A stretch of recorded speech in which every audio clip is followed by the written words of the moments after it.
Hi everyone. So the genre I decided to choose for this presentation would be R&B, and the artist I selected was Ray Charles, which fell under Chapter 8 with Motown Records and such sorts during the Civil Rights Movement.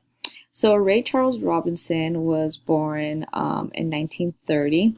He grew up in Georgia, however, but then lived in Greenland, Florida.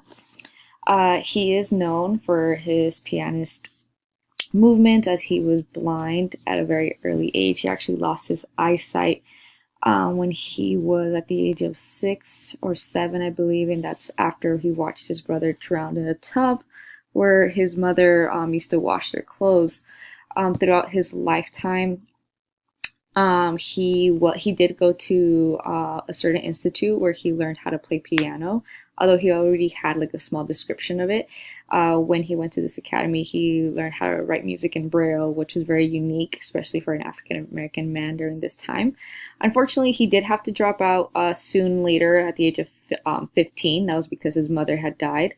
And soon after, he actually joined a band as the Maxim Trio, and they were mostly influenced by Nat King Cole, which is where actually Ray Charles developed a lot of his music. The Max Trio had a major R&B hits in 1949, such as the Confession Blues and Beat Down, later the Swing Time as the label. However, around this time, as he was touring with the band, he also developed his addiction with heroin. And we will see that throughout the next slides. He was at the age of 17 when he first tried heroin, and it continued to his lifetime. So Ray actually became big in 1955. He ended up leaving the group he was in around the same age he continued to start being addicted to heroin.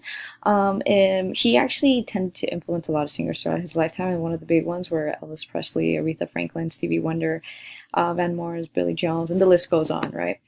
But Ray, like I mentioned before, Ray Charles was influenced by Nat King Cole is where he actually started, and in 1952 he signed with Atlantic Records as they purchased his recording deal from the Swing Time for 250. And around that time, he actually gave up the kind of concept of music that Nat King Cole was playing, which was a bit more slower, and he wanted a bit something more upbeat. So throughout his music history, we see that he was adapting to the gospel music technique with blues lyrics, which was something very odd because at the time you didn't really play with gospel music, especially since it was so holy and religious at this time. And in 1955, Charles had a hit record with R&B pop with the composition of I've Got a Woman, which is one of my personally favorite songs. And this type of music continued. He actually established himself as a popular recording artist and pioneer with soul music, and released many other R&B top hits like What You Say. That was actually a two-part song, which was super long. It actually ran, I think, more than 6 minutes, or close to that. It was pretty long, so they had to separate in two parts. And if you ever watch the movie, you'll see that they were playing it so much that actually white Americans will.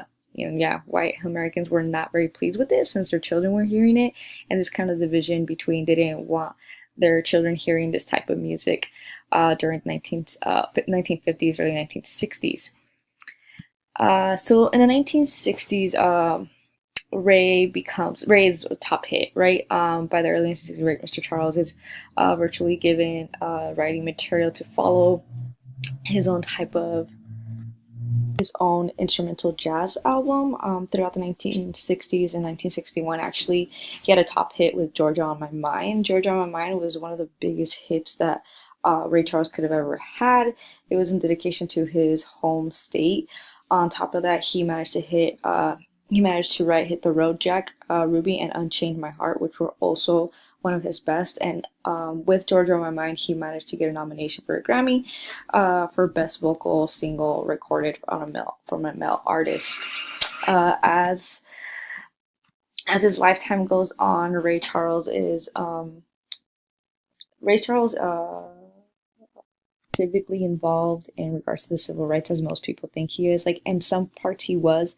I think in Ray Charles' perspective, he acknowledged what was going on with everything. He actually expressed a lot of this when he was in Israel, when he spoke to the prime minister in regards to the discrimination and hate that he saw an injustice where he was from. He did write America the Beautiful, and I think that was kind of a representation into the civil rights movement and how to go about it. Ray Charles is one of those artists who changed the game when it came to R&B. He questioned blues music, and he implicated actually gospel music, which was so unique for him.